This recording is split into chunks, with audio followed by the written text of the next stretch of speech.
হুজুর আপনি কি মুশতাকুন নবী? তা আমি জি স্যার আমি মুশতাকুন নবী। বলতেছে আমি এই বিমানের পাইলট শাহরিয়ার, আমি এই বিমানের পাইলট।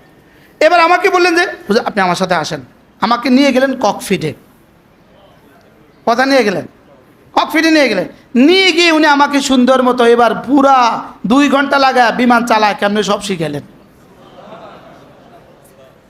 কি হয় এবার একটা একটা করে আমাকে দেখাইলেন, হুজুর এইভাবে এইভাবে করতে হয়, এভাবে করতে হয়, এভাবে করতে হয়, এই আমাদের কাজ খুব বললেন। পরে বললেন হুজুর প্রতিদিন 2 রাকাত নামাজ 4 নিয়তে পড়ে আমি বিমানে উঠি।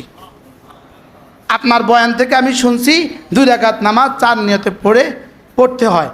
আমি ওই নিয়তে সালাতুল শুকর, সালাতুল ইস্তিগফার, সালাতুল ইস্তিআযা, সালাতুল হাজাত এই 2 রাকাত নামাজ 4 নিয়তে পড়ে বিমানে উঠি। আর আমি আল্লাহর কাছে আমাকে সফর্দ করি যে আল্লাহ এটা কোনো আমার কাজ না, এটা বিমানে উঠাবার কাজ শুধুই তোমার।